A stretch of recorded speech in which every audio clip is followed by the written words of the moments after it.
बारे में कहा तो थोड़ा सा मैं उससे शुरुआत करना चाहूँगा कि किस प्रकार से 2014 में भारत की अर्थव्यवस्था ये फ्रेजाइल 5 थी, यानी दुनिया की 5 वीकेस्ट अर्थव्यवस्थाओं में से एक अर्थव्यवस्था ये भारत की अर्थव्यवस्था थी। और जब मोदी जी प्रधानमंत्री बने और प्रधानमंत्री बनने के 3 या 4 महीने के अंदर ही उन्होंने लाल किले पर से स्वच्छ भारत का नारा दिया। मुझे लगता है कि मॉडर्न वर्ल्ड में इस प्रकार खुद हाथ में झाड़ू लेकर एक देश का प्रधानमंत्री या देश का प्रमुख, ऐसा दूसरा ही उदाहरण था।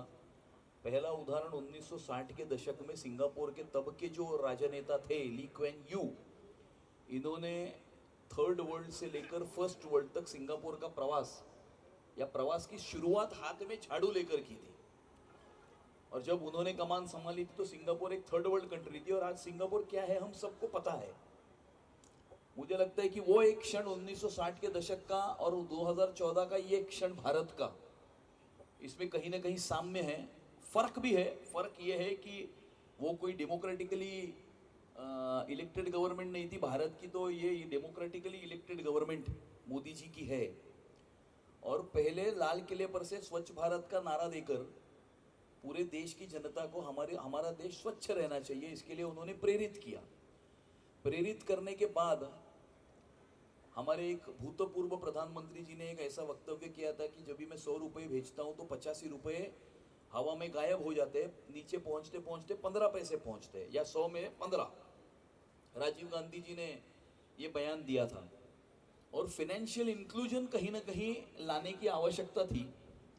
और इस देश में जनधन के माध्यम से पहले ही 6 महीनों में 17 करोड़ से ज़्यादा जनधन अकाउंट खोले गए।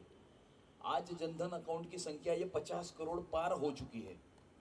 और 17 करोड़ जनधन अकाउंट में इस देश के गरीब ने साधारणतः 17,000 करोड़ रुपए ये बैंकों में डाले। ये पहली शुरुआत थी, क्योंकि अगर फाइनेंशियल इंक्लूजन करना है, ऊपर से 100 रुपये भेजने और नीचे 100 रुपये पहुंचने, तो पहले बैंक में खाता होना चाहिए। इसके लिए पहले बैंक का खाता खोला, उसके बाद में डीबीटी किया। और फिर जीएसटी 2017 में आया, तभी जीएसटी के ऊपर आलोचना करने वाले बहुत लोग थे, ड्रैकोनियन इस प्रकार का लेजिस्लेशन उसे कहते थे। लेकिन आज एवरीबॉडी इज हैप्पी विद GST, one nation one tax. और मुंबई में भी उस समय पर ऑक्ट्रॉय बंद होगा, केंद्र पैसे नहीं देगा। केंद्र रेगुलरली सबको पैसे अपना जो हिस्सा होता है वो भी भेजता है, देता है। और एक प्रकार से एक फाइनेंशियल रेवोल्यूशन जीएसटी के माध्यम से इस देश में लाया। इंफ्रास्ट्रक्चर के बहुत सारे, आज दुनिया का सबसे ऊंचाई पर रहने वाली रेल कौन सी है, भारत में है। दुनिया के सबसे ऊंचाई पर रेलवे स्टेशन कौन सा है, वो भारत में है। दुनिया में 12 नंबर का सबसे लॉन्गेस्ट सी ब्रिज कौन सा है, वो भारत का है। ऐसे बहुत सारे इंफ्रास्ट्रक्चरल मार्वल्स जो है वो क्रिएट किए। और हमारे देश के सिक्योरिटी और सेफ्टी को लेकर जो एक सबसे बड़ा मुद्दा था, कश्मीर का इशू था, जिस कश्मीर के इशू की वजह से भारतीय जनसंघ की स्थापना हुई, और भारतीय जनसंघ से फिर जनता पार्टी और भारतीय जनता पार्टी बनी। तो जनसंघ बनाई इसलिए था कि इस देश में 2 प्रधान 2 विधान और 2 निशान नहीं चलेंगे। डॉक्टर श्यामा प्रसाद मुखर्जी ने जनसंघ की स्थापना की थी, और हम तो सब भारतीय जनता पार्टी के कार्यकर्ता है। जहां हुए बलिदान मुखर्जी, वो कश्मीर हमारा है, जो कश्मीर हमारा है वो पूरा का पूरा है, ये घोषणा देते देते हम भारतीय जनता पार्टी का काम करते थे। तो 6 अगस्त 2019 को आर्टिकल 370 खारिज करके कश्मीर को सही मायने में भारत का अविभाज्य अंग बनाने का काम प्रधानमंत्री मोदी जी ने किया। और जिस लाल किले के ऊपर तिरंगा लहराने के लिए, लाल चौक पर तिरंगा लहराने के लिए आंदोलन करने पड़ते थे, एकता यात्रा निकालनी पड़ती थी, आज पूरा श्रीनगर जो है और पूरा कश्मीर ये तिरंगे से सजा हुआ हमें देखने मिलता है। ये एक बहुत बड़ा आइडियोलॉजिकल शिफ्ट इस देश ने देखा। उसके बाद में कोविड आया। कोविड में भी आप देखोगे कि वैक्सीन वॉर मूवी सबने देखी होगी, किस प्रकार से विदेशी वैक्सीन इंडिया में डंप करने का एक षड्यंत्र वहां पर तभी शुरू था।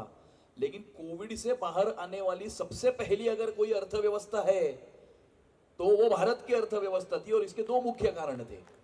एक तो हमारी मेड इन इंडिया वैक्सीन, आप जिस इजराइल कॉन्सुलेट में काम करते हो उस इजराइल देश की लोक संख्या साधारणतः 1 करोड़ है। हमने रोज एक इजराइल को वैक्सीनेट किया, रोज 1 करोड़ लोगों को हमने वैक्सीनेट किया। 6 महीनों में 140 करोड़ के देश को फुल्ली वैक्सीनेट हमने किया। और हमने हमारे लिए वैक्सीन नहीं रखी, दुनिया के 92 देशों तक भारत की मेड इन इंडिया वैक्सीन गई। वहां पर भी लोगों की जान बचाने का काम भारत की मेड इन इंडिया वैक्सीन ने किया। और सही मायने में वसुधैव कुटुंबकम क्या होता है, इसका एक अद्भुत उदाहरण उस समय पर मोदी जी की सरकार ने दिया। उसके बाद में कोविड से हमारी अर्थव्यवस्था बाहर निकली, आगे बढ़ी। हमने 22 जनवरी 2024 का वो दिन भी देखा जब भी जहां पर राम ने जन्म लिया है मंदिर भी वहीं बनाया है। और इस प्रकार से हमने अपने सपने में भी कभी नहीं सोचा था इस प्रकार के काम सिर्फ 12 वर्षों के in a very short period of time जो हमने किए।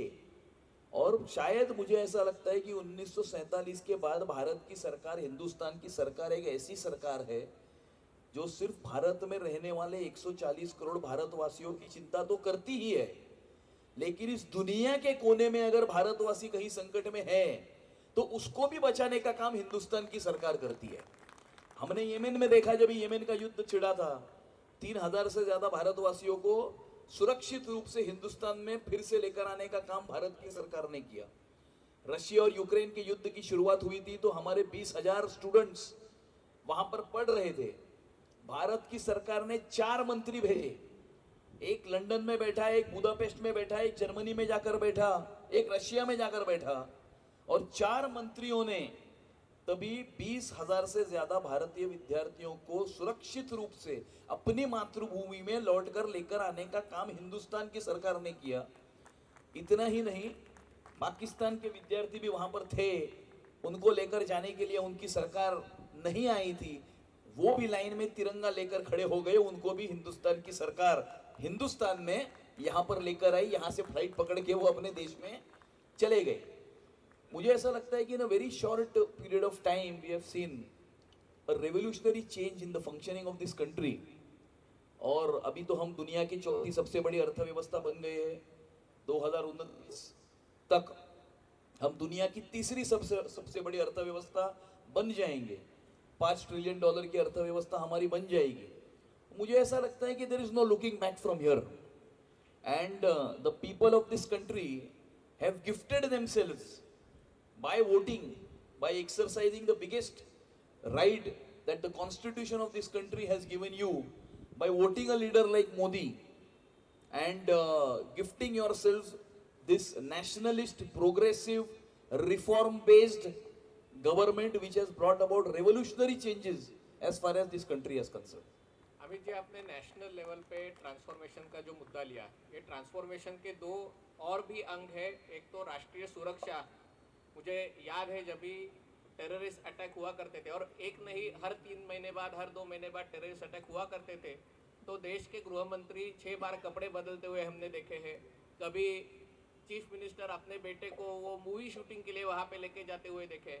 ऐसा क्या हुआ गए 12 सालों में, जहाँ पे मोदी जी की जब भी सरकार बनी तभी देश का 1/3 हिस्सा नक्सल प्रभावित था, और हर कुछ महीने के अरसे में टेररिस्ट अटैक होता था। अभी पिछले कई सालों से एक भी टेररिस्ट अटैक नहीं हुआ, और नक्सल मुक्त भारत का भी एक वास्तव में आया है। क्या क्या बात है इसमें? देखिए, भारत की विदेश नीति हमेशा, पहले हम रूस के साथ थे, यूएसएसआर के साथ थे, बाद में के समय में हम थोड़े से अमेरिका के नजदीक आ गए।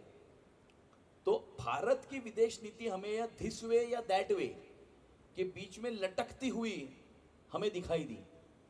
आपने कहा कि गृह मंत्री कपड़े बदलते थे अलग अलग, लेकिन हमने ये भी देखा है कि भारत में जब भी कोई हमला होता था तो भारत का प्रधानमंत्री यूनाइटेड नेशंस की तरफ देखता था, भारत का प्रधानमंत्री अमेरिका का राष्ट्राध्यक्ष क्या कह रहा है इसकी तरफ ध्यान देता था। लेकिन मोदी जी ने हमारी जो विदेश नीति है वो it is not this way और that way, it is my way. मेरे देश के हित में क्या है वो मैं करूंगा और वो निर्णय में करूंगा। और इसीलिए 14 फरवरी को पुलवामा का हमला हुआ तो 12 दिन में 26 फरवरी को बालाकोट में एयर स्ट्राइक्स करके प्रधानमंत्री मोदी जी ने ये दिखा दिया कि ये नया भारत है, ये घुसेगा भी और घुस के मारेगा भी। वो सिमिलर सेम चीज पहलगाम के अटैक के बाद में ऑपरेशन सिंदूर के माध्यम से हमने देखी, जब भी पूरे पाकिस्तान की वहां पर एक पूरी एयर स्ट्रिप को तहस नहस वहां पर कर दिया। और इस प्रकार से एक मैसेज देने का काम कि आप बोलेंगे वो नहीं, मेरे देशवासियों के हित में जो है वो निर्णय मैं करूंगा। सिमिलरली नक्सलियों के बारे में आपने कहा, इस देश का बहुत बड़ा हिस्सा ये नक्सली ग्रस्त था। नक्सली वहां भी थे और शहरों में भी नक्सली थे, उसे अर्बन नक्सली कहते हैं। वो विचारों के माध्यम से जो है वो समाज में इस प्रकार की फूट डालने का काम करते थे, और ग्रामीण एरिया के नक्सली जो है शस्त्र के माध्यम से करते थे, वहां शस्त्र के माध्यम से, यहाँ विचारों के माध्यम से। और ये आज हमारे गृह मंत्री अमित शाह जी के नेतृत्व में, मोदी जी के विजन से हमारा पूरा देश आज नक्सल फ्री ये डिक्लेयर किया गया है। और आखिरी जो भी पूरे बचे थे उन्हें या तो सरेंडर करने कहा, फिर या तो फिर एक को चुन चुन के वहां से बाहर निकाल कर मारा। और इसीलिए मुझे ऐसा लगता है कि vision end execution, these are the two keys to the success of this government as far as diplomacy and internal security is concerned. अभी मैं देश के मुद्दे से महाराष्ट्र पे आता हूँ, क्योंकि आज ये प्रोफेशनल्स कॉन्क्लेव है, तो मैं ज़्यादा से ज़्यादा समय आपको सवाल पूछने के लिए दे दूंगा। लेकिन एक जस्ट टू सम अप, मैं देश से महाराष्ट्र की ओर आता हूँ। महाराष्ट्र हे एका प्रकारे देशाला राजकारण कसं होतं तर केंद्र सरकार आपल्या विरुद्ध काहीतरी कट कारस्थान करत आहे, हे प्रोजेक्ट गुजरातला देत आहे, ते प्रोजेक्ट महाराष्ट्राबाहेर जात आहे। एक असा काळ आपण बघितला, तेव्हापासून ते आताचं Maharashtra, in a way Maharashtra has become like an economic engine of India once again. Maharashtra is seeing transformation like never before, whether it comes to urban infrastructure, whether it is road building, electricity, power generation, bringing new industries to Maharashtra. So how you will review what has happened in Maharashtra in the last 12 years, or the most part of the last 12 years, I would say? See, I think की जिस प्रकार का transformation, ज्या प्रकारचं transformation 2014 च्या नंतर देशामध्ये झालं, तशाच प्रकारचं ट्रान्सफॉर्मेशन महाराष्ट्रामध्ये सन्माननीय मुख्यमंत्री देवेंद्र फडणवीसजींच्या नेतृत्वामध्ये महाराष्ट्रात झालं। आणि एक जलयुक्त शिवारसारखी सिंपल स्कीम की इरिगेशनसाठी मोठमोठ्या प्रकारचे नुसते डॅम्स करणं हेच त्याच्या मागचं उद्देश नसतं, पण छोटे छोटे बांध, छोटे छोटे कनाल्स किंवा वरनं पडणारं पाणी हे वाहणाऱ्या पाण्याला थांबवा आणि थांबलेल्या पाण्याला जमिनीमध्ये जिरवा, अशा प्रकारचं छोट्या छोट्या स्कीम्सच्या माध्यमातून जलयुक्त शिवारजी या सरकारची फ्लॅगशिप स्कीम झाली। आणि या देशातल्या 5 राज्यांनी महाराष्ट्राच्या जलयुक्त शिवारची स्कीम ही रेप्लिकेट केली। त्यामुळे मला वाटतं की ग्रामीण भागाला इरिगेशन पुरवण्याच्या दृष्टिकोनातून जलयुक्त शिवारचा एक खूप मोठा रोल हा या महाराष्ट्रामध्ये राहिलेला आहे, जे देवेंद्रजींचं एक त्याच्यामध्ये विजन त्या जलयुक्त शिवारला लाभलं। आणि इन्फ्रास्ट्रक्चरच्या माध्यमामध्ये तर मला वाटतं की Maharashtra has seen progress like never before. की सिंपल उदाहरण की 1999, मी थोडंसं आपण मुंबईमध्ये आहोत आणि मुंबईकर आहोत म्हणून मुंबई ओरिएंटेड महाराष्ट्राची डेव्हलपमेंट मी त्याच्याकडे बघतो की 99 ते 2014 या मुंबई शहरामध्ये एक मेट्रो बनली, वर्सोवा ते घाटकोपर 9 किलोमीटरची। आज MMR रिजन मध्ये 350 किलोमीटरच्या मेट्रोचं काम हे आयदर सुरू आहे किंवा पूर्ण झालंय।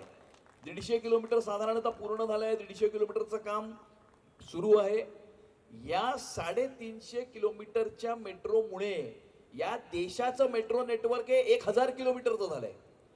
आणि 1000 किलोमीटरचं मेट्रो नेटवर्क झाल्यामुळे जगातलं तिसरं सर्वात मोठं नेटवर्क मेट्रोचं हे भारताचं मेट्रोचं नेटवर्क आहे, ज्याच्यामध्ये महाराष्ट्राचं कॉन्ट्रीब्युशन हे 350 किलोमीटर आहे।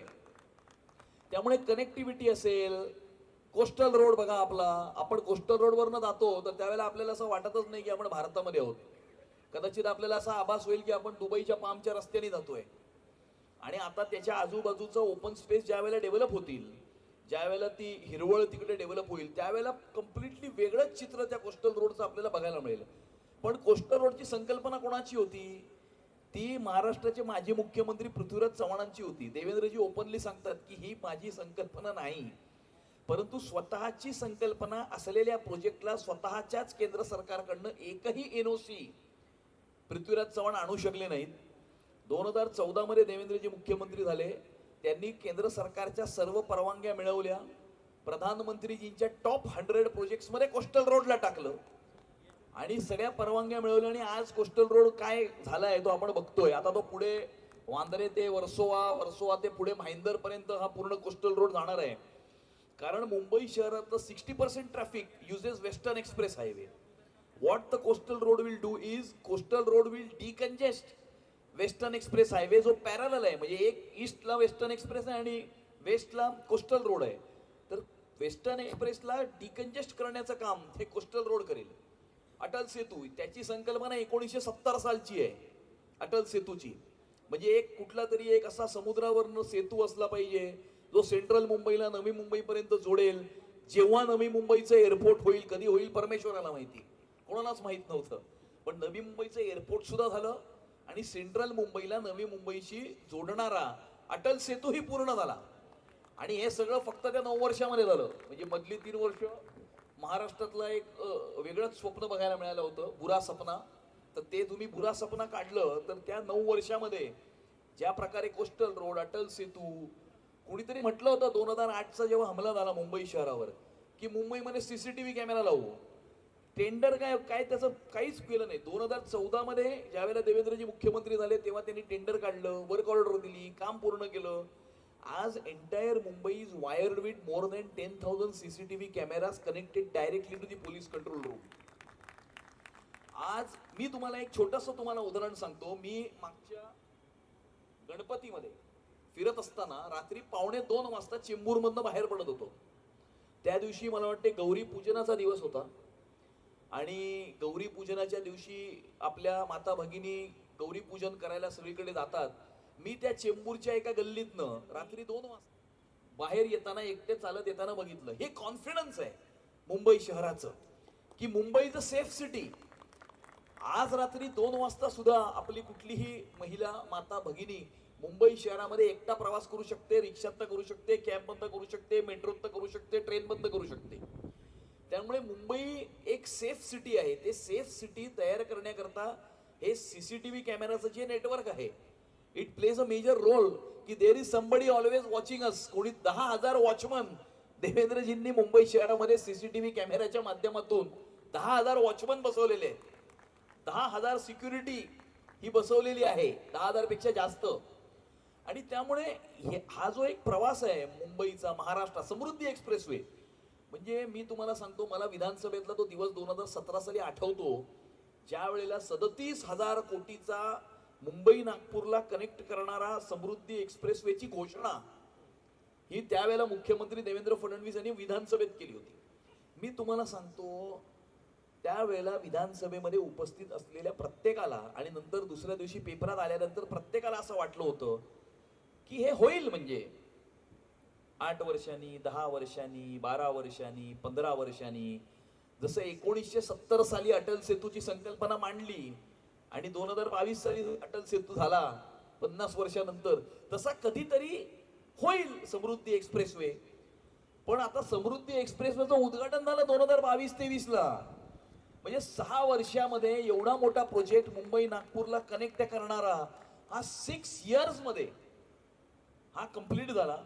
मला वाटतं की महाराष्ट्राच्या सरकारचं आणि केंद्राच्या सरकारची एक खासियत आहे, ज्या प्रोजेक्टचं भूमिपूजन आम्ही करतो त्याचं उद्घाटन सुद्धा आम्हीच करतो. आणि त्यामुळे वर्षानुवर्ष चाललंय, होतंय, कॉस्ट वाढत चालली आहे वगैरे असं नाही. त्यामुळे महाराष्ट्राचं ट्रान्सफॉर्मेशन, आता तुम्ही बघा की या वर्षी मॅक्सिमम फॉरेन डायरेक्ट इन्व्हेस्टमेंट संपूर्ण देशामध्ये ही महाराष्ट्रात आहे. देशातल्या फॉरेन डायरेक्ट इन्व्हेस्टमेंटची 35% फॉरेन डायरेक्ट इन्व्हेस्टमेंट ही आपल्या एकट्या महाराष्ट्रात आलाय. Maharashtra has become numero uno under Devendra Fadnavis and BJP government. Number 1 in the entire state. 2029 साली ज्या वेळेला भारताची इकॉनॉमी $5 ट्रिलियन झाली असेल त्यावेळेला आपल्या महाराष्ट्राची इकॉनॉमी ही $1 ट्रिलियन झालेली असेल. त्यामुळे देशाच्या प्रगतीमध्ये महाराष्ट्राचा एक खूप मोठा वाटा आहे. आणि खरंच महाराष्ट्र गीतामध्ये त्या ओळी आहेत ना, दिल्लीचे ही तख्त राखतो महाराष्ट्र माझा, ते दिल्लीचेही तख्त राखतो महाराष्ट्र माझा या ओळी खऱ्या सत्यामध्ये नुसत्या ओळी नाहीत, पण देशाच्या प्रोग्रेसमध्ये महाराष्ट्राचं खूप मोठं कॉन्ट्रीब्युशन आहे. तुम्हाला मी सांगतो की या देशामध्ये जेवढे स्टार्टअप्स रजिस्टर्ड आहेत त्याच्यात ते 40% स्टार्टअप्स हे मुंबईमध्ये रजिस्टर्ड आहेत. आणि 12 वर्षापूर्वी जेवढे स्टार्टअप्स गव्हर्नमेंट ऑफ इंडियाकडे रजिस्टर्ड होते त्याच्यात 10 पट स्टार्टअप्स आज गव्हर्नमेंट ऑफ इंडियाकडे रजिस्टर्ड आहे. That is because of startup India, standup India, make in India अशा जी काही पॉलिसीज आहेत. म्हणजे मेक इन इंडियाला कॉम्प्लिमेंट करणारी मेक इन महाराष्ट्राची पॉलिसी आहे. आता नवी मुंबईचा इंटरनॅशनल एअरपोर्ट सुद्धा झाला, वाढवणचं बंदर सुद्धा होत आहे. असे मोठे मोठे प्रोजेक्ट्स जे आहेत. आणि मी तुम्हाला सांगतो की आता the future is going towards data centres. आता अनेक लोक सॉफ्टवेअरमधनं आपलं इन्व्हेस्टमेंट बाहेर काढून ते सेम इन्व्हेस्टमेंट AI मध्ये टाकतायत, डेटा सेंटर्समध्ये टाकतायत. आणि महाराष्ट्रानं ऑलरेडी डेटा सेंटरची पॉलिसी आणून महाराष्ट्रामध्ये डेटा सेंटर्स तयार करण्याकरता ही पॉलिसी काय मेमोयूज झाले, कामही सुरू झाली. त्यामुळे आता ते फ्रुक्टिफाय होईल पुढच्या 2 ते 3 वर्षामध्ये. म्हणजे ज्या वेळेला डेटा सेंटर्सच्या वरती आपली इकॉनॉमी निर्भर असेल त्यावेळेला महाराष्ट्र त्याच्यामध्ये मागे नसणार. आणि त्यामुळे महाराष्ट्राने त्याच्याकरताही त्याचं प्रिपरेशन, ह्याला म्हणतात विजन, की पुढे काय होणार याचा आतापासूनच अंदाज घ्यायचा आणि त्या दृष्टिकोनातनं आपल्या सरकारची पॉलिसी आणि आपल्या सरकारचे रिफॉर्म्स हे नॅव्हिगेट करायचे, हे त्याच्या मागचं धोरण आहे. Thank you Abhiji. एक ही बात आप सभी को बता दूं, कल ही एक MOU साइन हुआ था और महाराष्ट्र में $30 बिलियन प्रोजेक्ट का डेटा सेंटर के लिए एयर ट्रंक एक ऑस्ट्रेलियन कंपनी और उनकी बाद में प्राइम मिनिस्टर मोदी जी के साथ भी मुलाकात हुई. अमित जी, आप राजनीति में आने से पहले एक ह्यूमन रिसोर्स प्रोफेशनल थे और एक लेजिस्लेचर, एक म्यूनिसिपल कॉरपोरेटर, ऐसा आपका एक्सपीरियंस रहा है.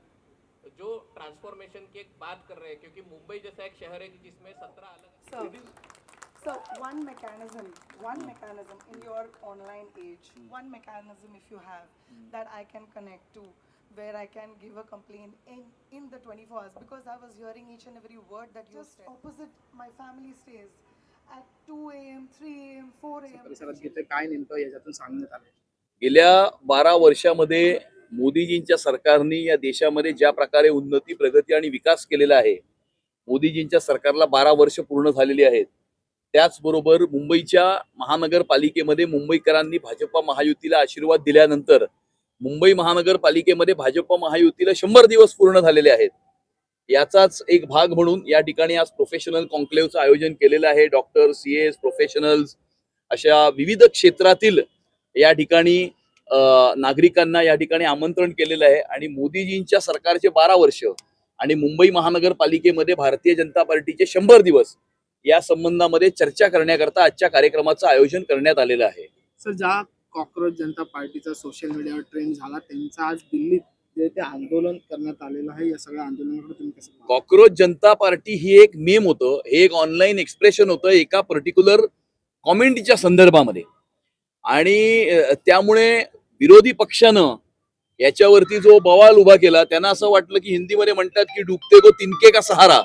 आणि त्यामुळे त्यांना असं वाटलं की आम्ही जे आता ह्या ठिकाणी हम डूब रहे है त्याला कुठेतरी कॉक्रोच जनता पार्टीचं समर्थन आम्हाला प्राप्त होईल.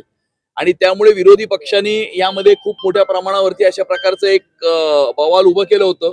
परंतु हे एक ऑनलाईन एक्सप्रेशनच्या पलीकडे दुसरं काही नाही, या सिद्ध झालेलं आहे. जंतर मंतर या ठिकाणी जे काही आज धरणा म्हणा, आंदोलन म्हणा, त्याकरता किती लोक आले होते, त्याकरता कोण आले होते, आणि त्यामुळे ऑनलाईन एक्सप्रेशनच्या पलीकडे या गोष्टीकडे जास्त लक्ष देण्याची आवश्यकता नाही. सर, भारताचे GDP क्वार्टर 4 मध्ये 7.8 अशी एक्सपेक्टेड केली जात आहे.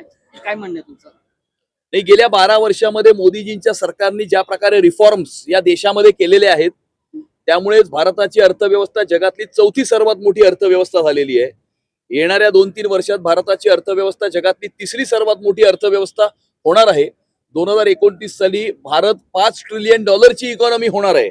आणि त्यामुळे मोदीजींच्या सरकारने राबवलेले विविध प्रकारचे प्रकल्प असतील, रिफॉर्म्स असतील, त्यामुळे भारताची अर्थव्यवस्था ही कमीत कमी आता वैश्विक जे काही संकट जगासमोर आलेलं आहे त्याचे कमीत कमी चटके भारताच्या अर्थव्यवस्थेला मोदीजींच्या सरकारच्या मॅनेजमेंटमुळे या ठिकाणी आपल्याला हे दिसतच आहे समोर. आणि इव्हन तुम्ही कोविडमध्ये बघाल की जगामध्ये सर्वात पहिली अर्थव्यवस्था कोविडच्या बाहेर येणारी ही भारताची अर्थव्यवस्था होती. आणि कोविडच्या या झटक्यानंतर सुद्धा भारताची अर्थव्यवस्था जगातली 4थी सर्वात मोठी अर्थव्यवस्था म्हणून बाहेर आलेली आहे. आणि त्यामुळे मोदीजींच्या सरकारचं व्हिजन, मोदीजींच्या सरकारचं एक्झिक्युशन, फायनान्शियल मॅनेजमेंट, रिफॉर्म्स या सगळ्याच्या आधारावरती भारत देश येणाऱ्या काळामध्ये विकसित राष्ट्र होण्याच्या दिशेने कूच करत आहे. सर, जेव्हा आपण 7.8 GDP एक्सपेक्टेड ग्रोथ बद्दल बोलत आहेत तर तेव्हा लीडर ऑफ अपोजिशन राहुल गांधीचं असं म्हणणं आहे की देशामध्ये आर्थिक बवंडर येऊ शकते. नाही, राहुल गांधींना इकॉनॉमीचा ई आणि फायनान्सचा एफ काही कळतो असं मला वाटत नाही. ते अंदमानच्या समुद्रामध्ये डुंबण्यामध्ये मशगूल आहेत. त्यामुळे अंदमानच्या समुद्रामध्ये त्यांनी डुंबत राहावं. या देशाची जनता पंतप्रधान नरेंद्र मोदीजींच्या पाठीशी खंबीरपणे उभी आहे. सर, मुंबईत पाण्याचा प्रश्न ऐरणीवर आहे. टँकर असोसिएशन वाले रविवारी मध्यरात्रीपासून संपावर जाण्याची शक्यता वर्तवली जाते. तर मुंबईत फक्त 40 दिवस पुरेल एवढाच पाणीसाठा उरलेला, अद्याप पाऊस आलेला नाही. दरवर्षी जूनच्या महिन्यामध्ये ज्या वेळेला मान्सून आलेला नसतो त्यावेळेला साधारणतः वर्षभर पाण्याचा उपयोग केल्याच्या नंतर तेवढाच साठा हा असतो. साधारणतः 11 आणि 12 तारखेच्या सुमाराला केरळमध्ये मान्सून येणार आहे आणि त्याच्या 2 ते 4 दिवसामध्ये मुंबईमध्ये मान्सून दाखल होईल. आणि त्यामुळे येणाऱ्या काळामध्ये मान्सूनचं आगमन हे मुंबई महाराष्ट्रामध्ये झाल्याच्या नंतर मुंबई शहराला पुरवणाऱ्या जे तलाव आहेत त्या तलावांच्या साठ्यामध्ये नक्कीच यामध्ये वाढ होईल. आणि त्याच्याच बरोबर मुंबईच्या महानगरपालिकेनेही मुंबई शहरात असलेले लेक्स, रिव्हर्स, पॉन्ड्स, रिझर्वायर्स आणि नॅचरल जे काही स्तोत्र मुंबईमध्ये आहेत त्याचाही चांगल्यात चांगला उपयोग कसा करून घ्यावा याकडे मुंबई महानगरपालिकेने लक्ष देणं अपेक्षित आहे. थँक्यू.